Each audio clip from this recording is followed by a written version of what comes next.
Dans le livre des 2 Rois, chapitre 10, on raconte une scène de la vie du roi Achab, sans doute le pire roi de l'histoire d'Israël. Le Seigneur en a fini avec lui et envoie Jéhu pour faire le ménage. Toute la maison d'Achab est détruite.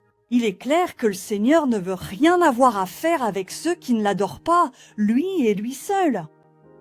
En chemin, Jéhu rencontre un homme qui est aussi passionné que lui pour le Seigneur et il lui demande « Ton cœur est-il droit, comme mon cœur l'est avec ton cœur ?» L'homme répond « Il l'est » et Jéhu réplique « Si c'est le cas, alors donne-moi ta main. » Cette scène, extraite du chaos du mal, des meurtres et de l'idolâtrie qui règnent tout autour, est l'inspiration du sermon de John Wesley sur l'esprit catholique. Ce sermon, l'un de ses plus célèbres, était un appel, comme le disait Wesley, à un amour particulier que nous devons à ceux qui aiment Dieu.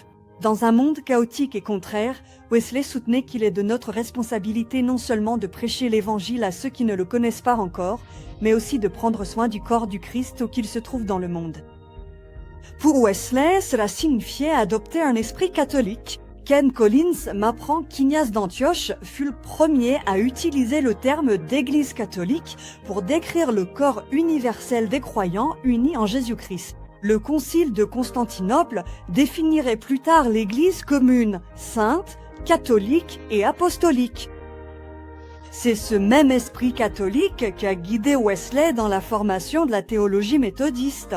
Il s'est largement inspiré d'autres traditions qui influençaient le monde de son époque, empruntant le meilleur aux théologiens catholiques et anglicans comme Thomas à Kempis, Jeremy Taylor, William Law, ainsi qu'à l'esprit des Moraves et des luthériens. John Wesley était, comme l'a appelé Albert Outler, un théologien conjonctif, maintenant en tension des pensées apparemment opposées que d'autres traditions n'avaient pas réussi à synthétiser. Wesley a démontré qu'un comportement écuménique, la construction de ponts, des partenariats missionnaires collaboratifs fondés sur une hospitalité généreuse, un apprentissage humble et un dialogue continu peuvent faire beaucoup pour accueillir et faire avancer le royaume de Dieu.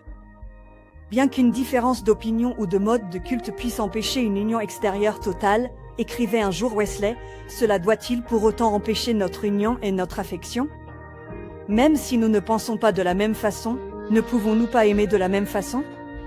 Ne pouvons-nous pas être d'un même cœur, même si nous ne sommes pas du même avis? Sans aucun doute, nous assure Wesley, nous le pouvons. Il y a là un défi bien particulier dans cette exhortation. En raison de nos convictions théologiques, nous ne pourrons peut-être pas former une seule communion, mais cela ne signifie pas que nous ne pouvons pas nous aimer les uns les autres, ce qui, je cite à nouveau Ken Collins, est la façon dont Wesley définit l'amour catholique. C'est l'amour de Dieu et l'amour du prochain. Alors, qu'avons-nous à apprendre les uns des autres afin d'honorer au mieux les nombreuses nations, tribus, langues et cultures qui sont parmi nous? Quelles expressions, au-delà de celles qui nous sont les plus familières, peuvent nous inspirer vers de meilleures pratiques? Nos cœurs élargis, comme le disait Wesley, prêts à se dépenser pour les voisins et les étrangers, les amis et les ennemis. C'est cet esprit catholique qui a d'abord façonné notre théologie et qui incline nos cœurs vers l'amour saint. Dans la mission comme dans la théologie, Wesley croyait vraiment que le monde était sa paroisse et la grâce qu'il prêchait, il l'étendait.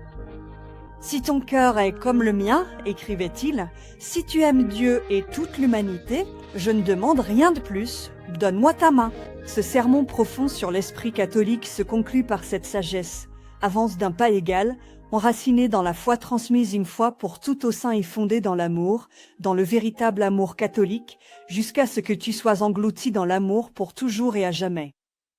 À travers le monde et dans chaque expression locale du mouvement méthodiste mondial, que cela soit ainsi.